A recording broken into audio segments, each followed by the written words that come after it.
Hey YouTube, Untamed here. So I got a bit of a confession. For the last 2 or 3 weeks, I have been actively pursuing a 2021 Ford Raptor or a 21 or 22 Ram TRX, and specifically the Ignition Edition TRX. And I have failed miserably. So, as we all know at this point, the market is insane in the membrane right now, with markups being super prevalent. Every single dealership is running markups on them, and high markups, for the record, is what I'm learning too. I mean, we saw the one the other day with the 4Runner TRD Pro being marked up, what was it, at $25,000. But now, if you try to enter the Ford Raptor market, you are in for a terrible surprise. So, I mean, every dealership is trying to get at least 10 grand over on these things, and the vast majority of them are trying to get $20, $25, $30,000 over, which is completely baffling to me. I'm not even going to dive deep into that whole topic in this video.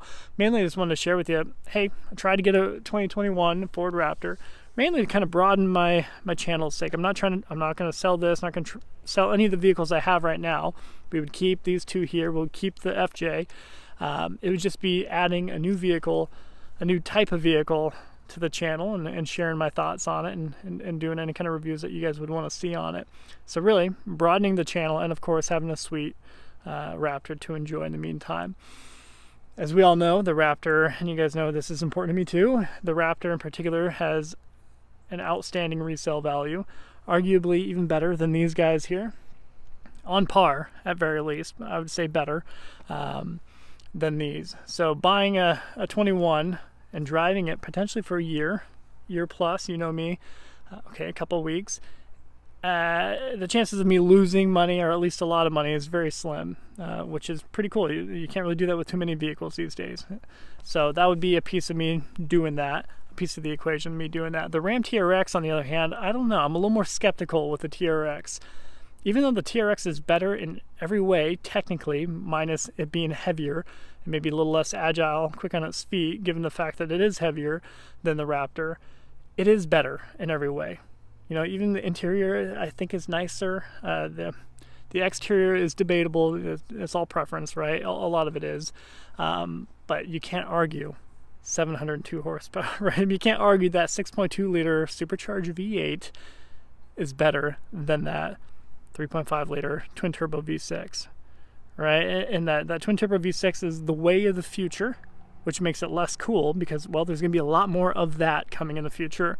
Whereas I would confidently say that 6.2 liter supercharged V8 in the TRX is going to be the last of its breed. I mean, because they can't make it anything less fuel efficient than that into the future. So that will become a relic. However, people are not excited about the TRX as they are with the Raptor. I mean, for the channel's sake, getting the TRX would be cool, I think, but even then, I feel like there wouldn't be that much excitement surrounding it. I mean, there's already a lot of content on both vehicles, the Raptor and TRX, but the TRX in particular doesn't seem to generate much buzz or excitement. And for full transparency, I'd be getting it to really share with you guys and try to create more content on it, right? And give you guys a different perspective from what you normally hear on them. Not to mention, compare them and stack them up to the Toyotas here, old trusty Toyotas, and see how they compare to it. But anyways, I was aiming for the Ignition Edition TRX, and for those of you who are familiar, you already know what I'm talking about. It's limited to 875 units, similar to the Launch Edition that was offered in 2021 for the Ram TRX in Anvil Gray, if you guys remember. That was limited to 702 units to equal its horsepower, right? And those are maintaining value extremely well. But this market is not a good market to benchmark off of, right? Because everything is inflated. Everything is super inflated. We can talk about it all day long about, hey, when will this end? Will it end when all the chip shortage ends, when the bottleneck ends, and we free up all the open lots that are filled with vehicles, new vehicles? Will it end there? Will it end next year? Blah, blah, blah. I think there's a lot of, I don't know. I think we could talk about that, like I said, for like hours and pontificate what the future holds. But all that to say, this market right now is absurd.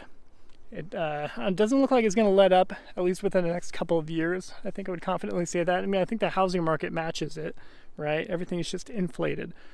Now, the US dollar is becoming worth a little bit less, right? And I'm not going to go full economics on you guys, but you guys know where I'm getting at. So those were the two vehicles I was really pursuing, the 21 Raptor and that Ignition Edition TRX in particular. I actually secured, this is where you're going to be like, what the heck? So I secured a red. It's probably one of my least favorite colors, but I secured a red TRX for $2,800 below MSRP. It was spec'd out the exact way I would have liked it, minus two things. Minus the sunroof, and minus the carbon fiber package on the trim and the interior. And that was it. And the color wasn't my number one choice. So there was a lot of like quote unquote pitfalls of it, but I found one. It was in West Virginia, and I found it for $3,000 below MSRP, which was unheard of after making dozens of phone calls for the TRX in particular. So I was going to buy one of those. The dealership, though, a very small dealership out there, they wouldn't allow me to put a holding deposit on it. And because of that, I wasn't able to get out of work and leave like the next day. And it being 6.5 hours away from where I live, I couldn't just drive over there and go pick it up after work kind of thing, or even leave work early and come back and get it, blah, blah, blah. So I figured I chalked it up to, hey, if it's meant to be, it'll be here this weekend. It'd be here on Saturday. But 2 days ago, they messaged me and said, hey, somebody bought it. So I missed out on that one. It was one of the dealerships that requires you to actually come and get it, and they don't take deposits, which that was the first dealership like that I've ever encountered. But dealerships are doing different things, wonky things these days. Another thing that I encountered, you guys let me know if you've experienced this too. I found a couple, 3 actually, Raptors that I was able to get. One of them was $2,000 over, but 2 of them were at MSRP, right? And both of them were in North Dakota, and they refused to sell it because I was out of state. That was the first time that this had happened, where me being out of state, hindered my ability to actually get something and put a deposit on it. Which, if we're being honest with each other, although it bothered the crap out of me, I get it and I respect that. Right? Because what does that do? It prevents all the Californians coming out and buying all the vehicles. Because we all know that is a thing. That in California, they've been super inflated for years at this point, right? When they have a hard time buying at MSRP, and they have had a hard time out there. Whereas, that hasn't always been the case for other states. But what would they do? They would kind of do what I do. They would call outside of state to try to get the best deal.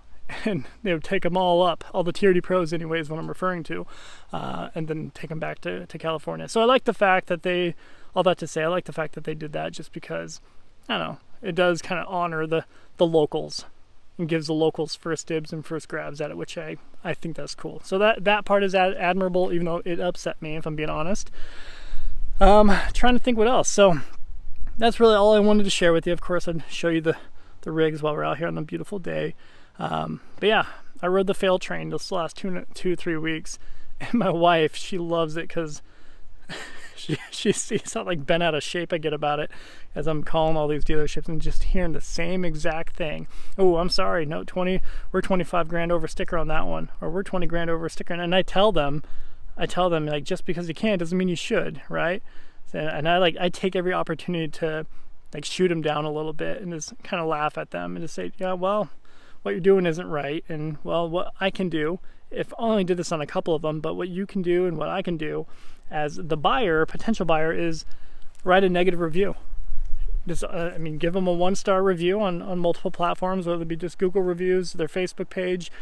Give them a 1-star review, and just say, hey, now dealership is, fell victim to greedy tactics, and they're charging absurd markups on their vehicles.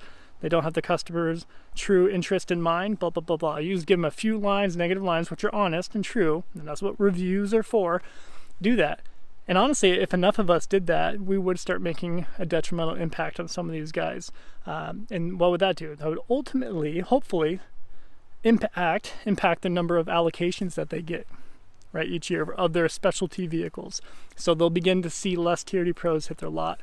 Because I would confidently say that most dealerships, or most manufacturers don't like when dealerships hike up the prices on their product, right? Like Toyota, I know for a fact, Toyota, they don't like it when dealerships inflate their prices. They want their dealerships to sell at a fair price. You know, they want the customer to be happy, not the dealerships to, you know, inflate their pockets, right? I mean, that's not the intent. I know Toyota doesn't like it. So if you continue to, you know, write your reviews, give your feedback as a consumer that, hey, not happy with how they're doing business, soon enough that will catch up with them. And I encourage you all to do that. But yeah, that's all this video is, guys. Sorry, not too much to it other than me meowing about being a failure this last 2 or 3 weeks. But let me know what your thoughts were. I was just gonna buy it similar to what I do in the past. I was just gonna buy it and then share it with you, and you know, and walk you through some things, kind of surprise you guys with it, if you will. But I figured since I already failed pretty hard at it, I'd let the cat out of the bag and see what your thoughts were. I also considered a Wrangler 392 at one point too. So that wasn't, I didn't dive deep into that one at all, but I know that they're doing similar markups on them. Maybe not quite as bad. But at any rate, guys, I made this video too long, but I just wanted to share that with you and see what your thoughts were. Appreciate you watching as always. Until next time.